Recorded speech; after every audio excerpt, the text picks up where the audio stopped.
Télé50. Télé50, simplement congolais. Voilà, on va parler des consultations, on va parler de la République démocratique du Congo avec M. Sénat Konga. Bienvenue.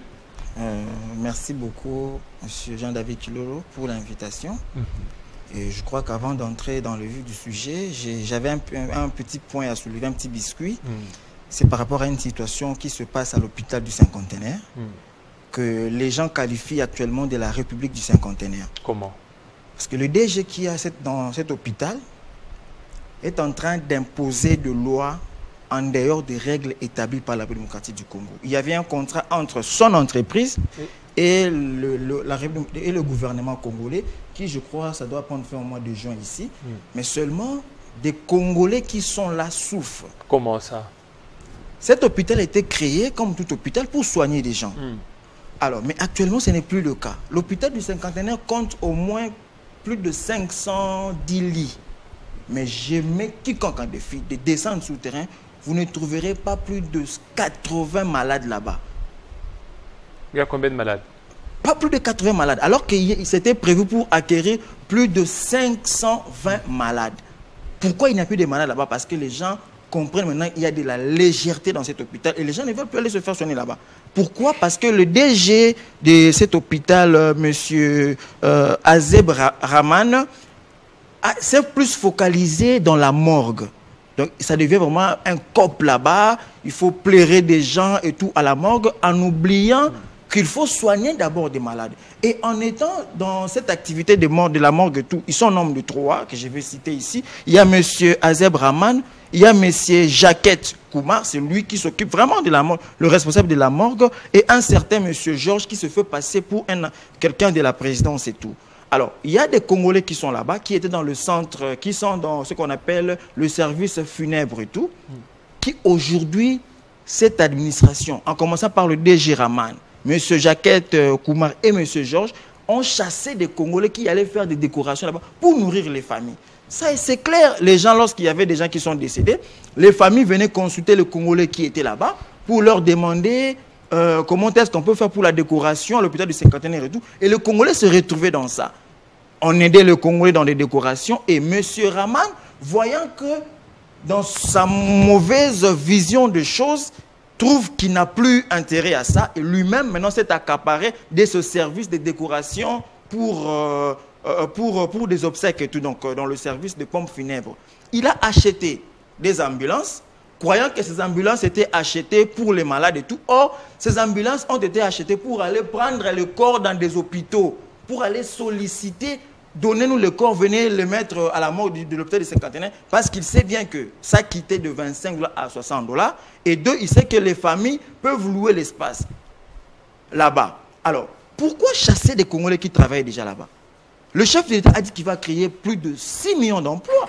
Mais là, dans cet hôpital, il y a des Congolais qui venaient pour rendre service à leurs frères Congolais là-bas, dans le domaine des décorations, pour les obsèques et tout. Et M. Rahman, avec tous ces gens que je venais de citer, ont chassé. Aujourd'hui, il y a plus de 7 mois que ces Congolais ont été chassés. Alors, je demande au gouvernement congolais, oui, c'est bien de poursuivre Nanga et Conso, mais il y a aussi un autre M23 à l'hôpital du Cinquantenaire qui terrorise les Congolais, qui maltraite les Congolais, qui tue en anticipation des Congolais. Parce que quand vous chassez les pères des familles, qui nourrissent les familles, vous chassez les pères des familles, qui payent les frais de scolarité pour les enfants, vous les chassez comme ça, ils ne travaillent plus. Quelle sera la conséquence? On aura des chèques. Quelle sera la conséquence? Il y aura des maladies qui ne seront pas soignées et il y aura des morts qui vont s'en suivre. C'est comme ça que nous interpellons le gouvernement congolais de veiller sur la situation de cet hôpital. Parce qu'une autre petite information, c'est qu'il y a un bâtiment qui est derrière cet hôpital où les Indiens, ce monsieur a fait appel à ses frères là-bas qui sont en situation irrégulière dans notre pays. Nous interpellons également la DGM de descendre dans cet hôpital, d'aller vérifier, il y a des Congolais qui sont là en situation irrégulière. Donc, en tout cas, il faudrait agir vite. N'attendons pas qu'il y ait des morts, qu'il y ait des situations compliquées pour que le gouvernement vienne agir. Je demande au gouvernement de venir protéger ces Congolais qui sont dans le service des pompes funèbres, parce qu'ils ce sont des pères de famille, des responsables, mais qui sont maltraités là-bas par le DG Azeb Rahman, M. Jacquette Kouma et M. Georges qui se fait passer pour quelqu'un de la présidence. Donc c'est ce qu'on pouvait dire par rapport à la situation. Merci beaucoup. Je pense que le message est passé. Oui. Alors, les consultations nationales, vous avez été consulté aussi? Oui, consultation nationale, mon parti politique, je fais partie... c'est quoi notre parti politique? Ligue des serviteurs. Ligue des serviteurs. Oui, de l'honorable Ntsingui Pouloulou. Il continue toujours? Oui, mais il est là. Donc je suis le secrétaire national chargé de la communication et son porte-parole. Il a été consulté. Ntsingui Pouloulou. Oui, il a été consulté. Il a disparu de la circulation. Non, mais malgré les injustices, que nous avons subies, où on nous a arraché le siège, mais c'est un patriote. Il a l'amour du pays. Lorsque le chef de l'État, par l'entremise de son conseil spécial en matière de sécurité, a lancé les consultations, Ntsingui aussi a répondu à cette invitation et se fait consulter. Il a reçu ou bien il a été appelé de lui-même? Non, mais il a été... Non, il a reçu l'invitation. Il a reçu l'invitation. Oui, ce n'était pas obligé qu'il parte. C'est comme ça que j'ai dit, c'est par sa bonne volonté. Il a reçu l'invitation. Il est venu, il est allé donner sa position. C'est ce que je suis venu dire. Par rapport, puisque il faudrait qu'il y ait un gouvernement d'union nationale en interne, il faudrait qu'il y ait la cohésion en interne, il faudrait qu'il y ait l'adhésion populaire dans cette démarche du chef de l'État pour la formation du prochain gouvernement d'union nationale. Et des personnes comme Ntsingui Pouloulou ne pouvaient pas rester à l'écart. La présence de Ntsingui Pouloulou a même crédibilisé les consultations nationales.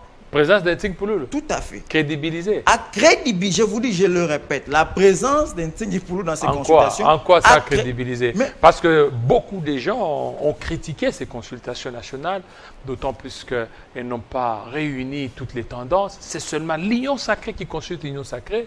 Ntsingui Pouloulou, les gens s'est posé des questions où est-ce qu'il est passé. Et c'est vous qui êtes venu donner qu'il a été consulté. Oui, mais il a été consulté. Le problème, ce n'est pas de consulter les individus. C'était des consultations que le chef d'État avait lancées pour des Congolais. Je crois que les opposants ont aussi reçu des invitations, notamment les FCC, le PPRD, ensemble, tout le monde. Il y avait des invitations qui ont été lancées et tout, mais ils ont fait leur choix de ne pas répondre. Ils ont fait leur choix de ne pas répondre. Et le pays ne peut pas s'arrêter parce que les individus n'ont pas répondu à cette invitation de consultation et tout. Donc, c'est comme je venais de dire, Ntsingui a été consulté. Et il avait proposé au conseiller spécial chef de l'État qu'il faudrait qu'il y ait un gouvernement de 55 membres. Et puis, deuxièmement, il ne faut pas tenir compte des poids politiques. 55 membres? Oui, 55 membres. Parce que c'est un gouvernement d'ouverture. Oui, mais est-ce que ce gouvernement-là, vous ne tenez pas compte qu'il y a la guerre? Il y a la guerre, oui. Par contre, il fallait réduire. Pourquoi pas réduire? Les 55 membres-là, ce n'est pas qu'ils seront payés normalement, non. Nous sommes en situation d'exception.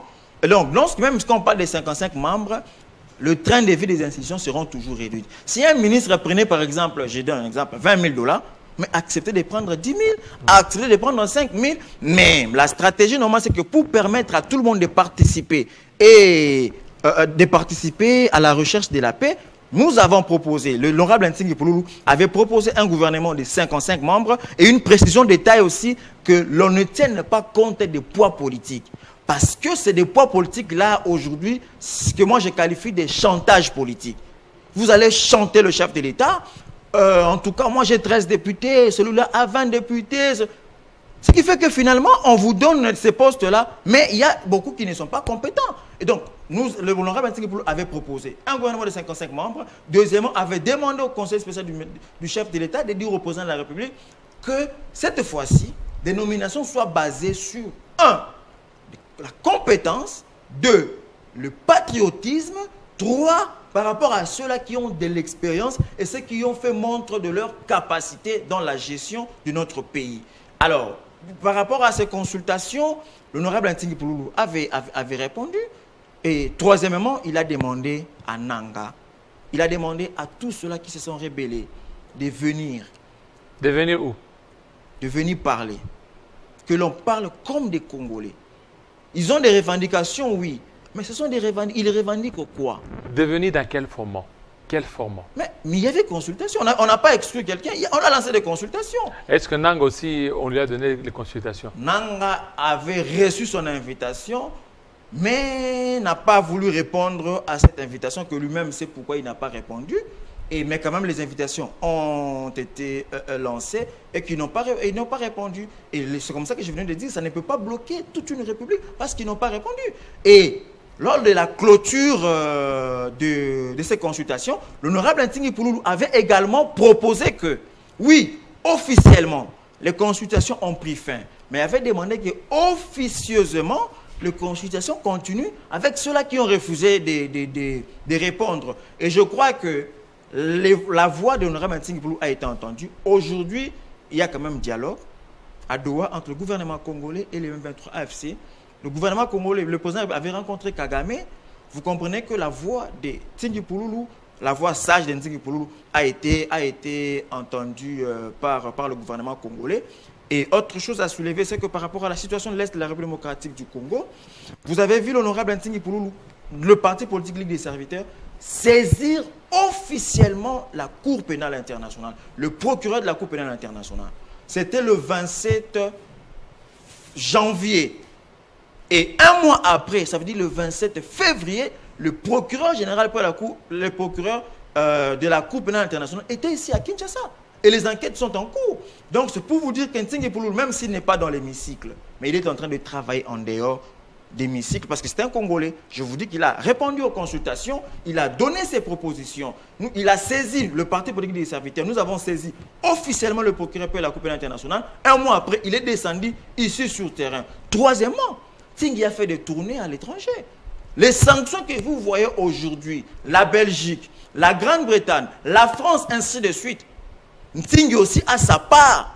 Parce que récemment, le mois passé, il a fait le tour de l'Europe. Il a été reçu par le secrétaire du... En tant que qui? En tant que Congolais, en tant qu'ancien député. Quel mandat? Qui lui a donné tous ces mandats-là?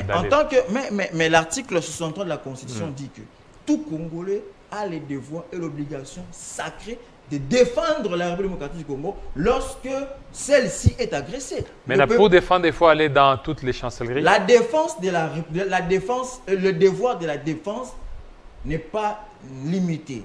Ça veut dire que ça dépend de celui qui veut défendre sa nation. Vous avez vu aujourd'hui les évêques partis. C'est aussi une forme de défendre la nation. Parce que nous sommes en train de chercher la solution. Également, Ntingui Pouloulou, dans cet esprit de vouloir chercher la paix, et non seulement la paix circonstancielle, mais une paix durable. Souvenez-vous, nous venons de partir avec l'AFDEL, le CNDP, plutôt AFDEL, RCD, CNDP, M23, aujourd'hui M23 AFC.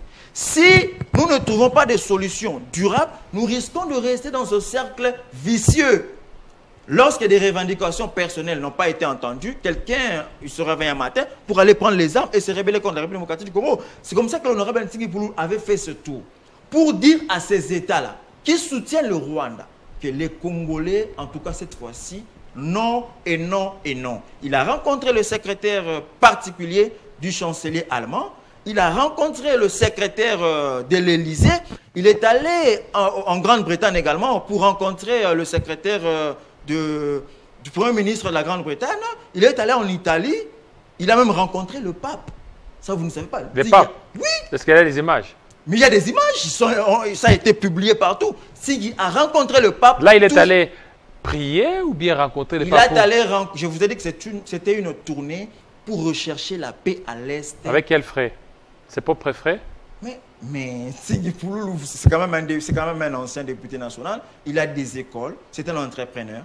Avec ses propres faits, pour l'amour de la nation, il a payé ses billets, il a rencontré tous ces gens-là et il a expliqué à tous ces gens-là. Alors, à l'issue de ces rencontres, nous avons vu des sanctions tomber. La Belgique est allée même plus loin. En coupant le lien diplomatique avec le Rwanda, la France a condamné. Est-ce que ça, ce n'est pas la pression diplomatique du président Félix Tshisekedi? La pression diplomatique, comme ça que je vous ai dit, dans la globalité, il s'agit de la pression diplomatique du président Félix Tshisekedi, oui. Mais aussi de la ministre des Affaires étrangères, oui. Je vous dis que dans tous ces efforts-là, Ntingui Pouloulou aussi fait partie. Parce que, je vous ai dit ici, nous avons saisi le procureur près la Cour pénale internationale. Il est descendu sur le terrain et les enquêtes sont en cours. Je vous ai dit qu'il a fait le déplacement pour la Belgique, pour la Grande-Bretagne, pour l'Allemagne, pour la France, Ce n'est pas en vain qu'après ce déplacement, il y a eu des sanctions. Ces pays-là ont sanctionné. Ce sont les déplacements d'Ntsingi Pouloulou ou les déplacements du gouvernement, du président. C'est comme ça que je vous dis, que ce soit le déplacement du président de la République, du gouvernement. Le problème, c'est le poids que représente. Ntsingi Pouloulou ne représente plus rien. Aujourd'hui, il ne représente plus rien, il n'est plus député. Et en plus, la manière dont il a été éjecté de la députation, c'est une manière honteuse. Tout ça, mais est-ce que vous croyez qu'il a le poids qu'il avait quand il était député? Il a toujours le même poids. Parce qu'aujourd'hui, le peuple congolais a compris noir sur blanc que Ntsingi Pouloulou n'était pour rien par rapport à toutes ces accusations. Si également Ntsingi Pouloulou, comme vous venez d'évoquer, a été exclu parce qu'il avait corrompu ou il avait des machines, mais le parquet avait ouvert un dossier.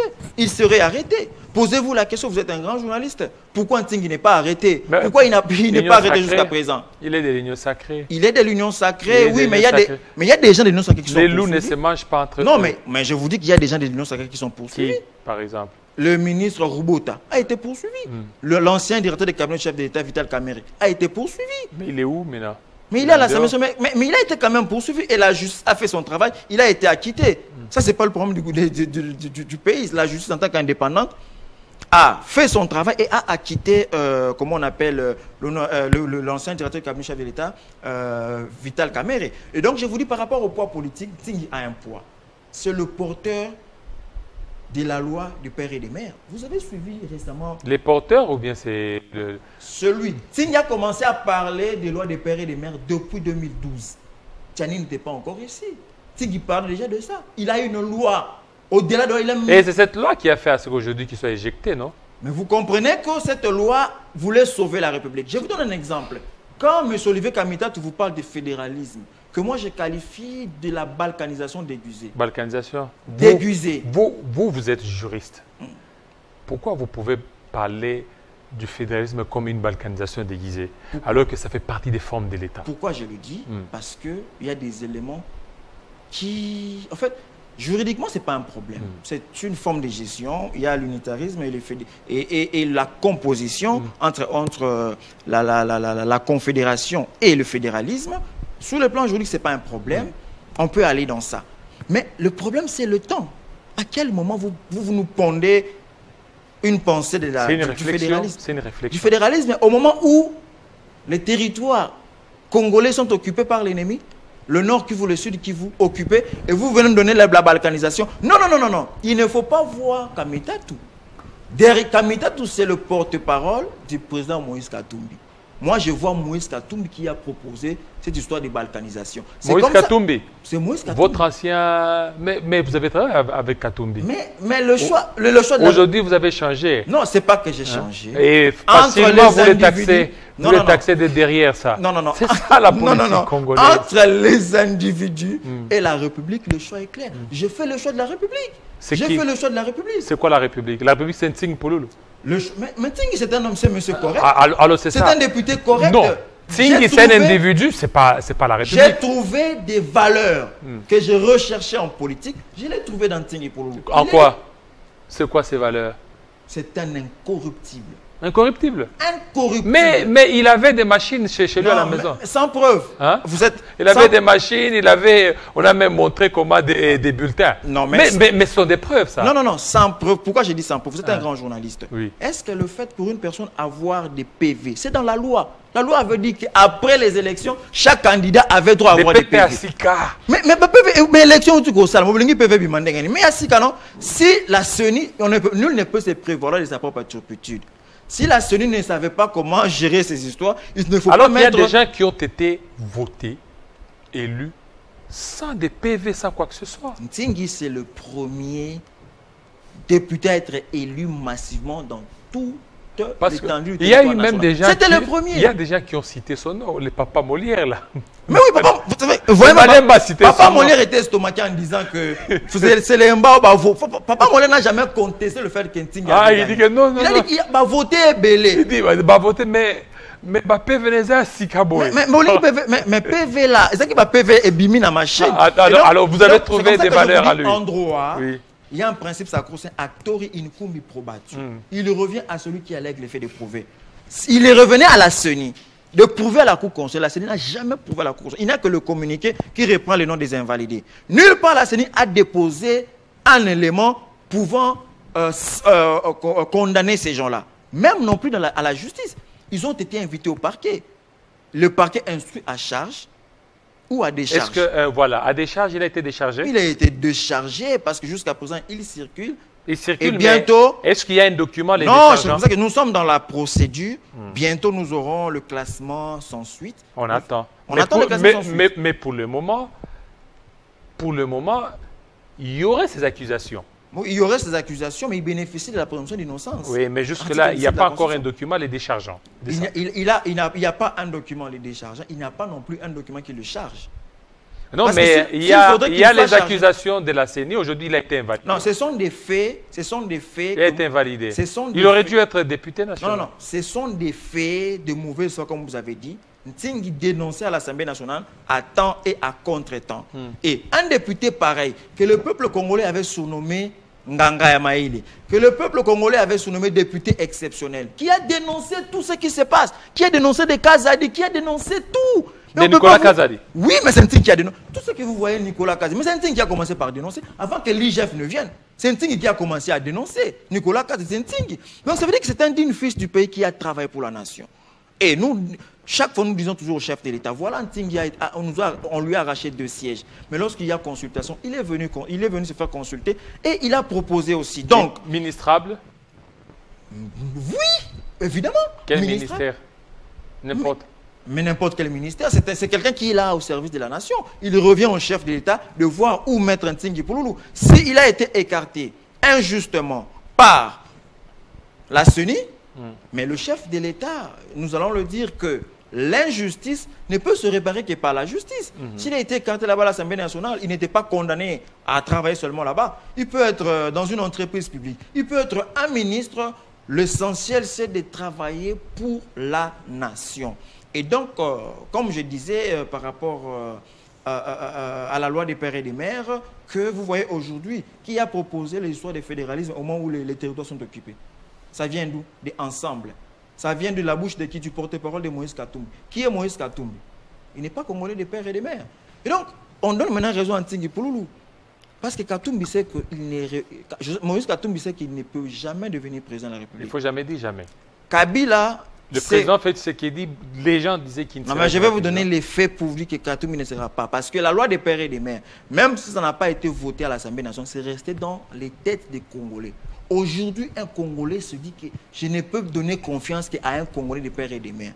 Et Katumbi n'est pas un Congolais des pères et des mères. Du coup, lui-même sait très bien qu'il ne peut pas briguer la magistrature suprême par des voies électorales. C'est comme ça qu'avec des Kabila, ils ont choisi la voie de l'ennemi. Ils sont dans l'AFC. Non, vous n'avez pas de preuves. Hein? Non, ils ont des AFC. Non, pourquoi je le dis? Il n'y a pas de preuves. Il ne faut pas aller au niveau... Parce que quand vous partez là, vous parlez des individus, vous parlez des républiques, il faut avoir des preuves. Vous n'avez pas de preuves. Vous pensez que le chef de l'État est le mieux informé de la République? Quand le chef d'État vous dit que... S'il vous plaît, il n'y a pas de preuves. Quand le chef de l'État... Écoutez, le chef de l'État, quand il parle, il peut parler en tant qu'individu. Mais il faut brandir des preuves. Ce n'est pas à moi de vous apprendre, monsieur Jean-David Kilolo, que l'instruction préjuridictionnelle est secrète. Alors, vous voulez dire quoi? Ça veut dire que quand vous voyez l'instruction du ministre de la Justice pour dire qu'il faut poursuivre Franck Diongo, poursuivre Nanga, poursuivre Kabila, vous pensez qu'il fait se communiquer dans le vide, qu'il n'a pas d'éléments? Poursuivre Franck Diongo parce qu'ils ont vu Franck Diongo là-bas. Parce qu'ils ont vu. Est-ce que vous avez vu Kabila pour qu'il soit poursuivi? Où ça? Mais est-ce que pour que Kabila soit poursuivi, il faut une photo? Alors il faut quoi? Mais il faut dénicher ses actes. Il faut voir que le gouvernement... Quel acte? Les actes qu'il pose, le gouvernement congolais, nous sommes un pays responsable. Nous avons le service des renseignements. Il y a le service des renseignements qui existe. Est-ce que vous pensez que ces gens-là vont pendre de communiquer dans le vide comme ça? Le ministre de l'Intérieur a suspendu les activités politiques du PPRD. Vous pensez que c'est sous base... Sans preuve. C'est sous base des rumeurs. Cette preuve-là, vous voulez qu'on apporte ça? C'est des rumeurs. Vous voulez qu'on apporte... Quelles rumeurs? Oui, ce sont des rumeurs. Quelles rumeurs? Vous n'allez pas aujourd'hui... Aujourd'hui, tout ce que vous dites là, vous êtes juriste. Oui. Quand on dit d'une personne l'a vu quelque part, mais il faut amener des preuves. Alors, maintenant, je vais vous répondre très rapidement. Je vais vous répondre quelque chose. Allez-y, vite, on va terminer. Je trouve que beaucoup de Congolais disent ça. Je le répète et j'insiste. Kabila n'est pas poursuivi parce qu'il a mis ses pieds à Goma.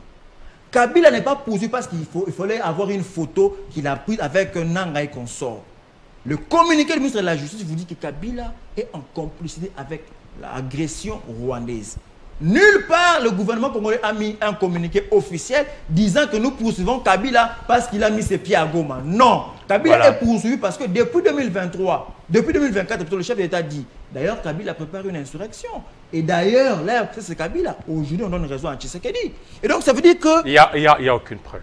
Il y a aucune preuve. La preuve, c'est à la justice. Voilà. C'est à la justice. Alors, il faut laisser la justice faire son travail. Nous et non pas à vous, politiques, nous sommes de venir relayer Moi, j'ai analysé les conséquences. C'est mieux. Ça veut dire que le communiqué du ministre de la Justice, je me dis que ce communiqué se base quand même sur quelques éléments.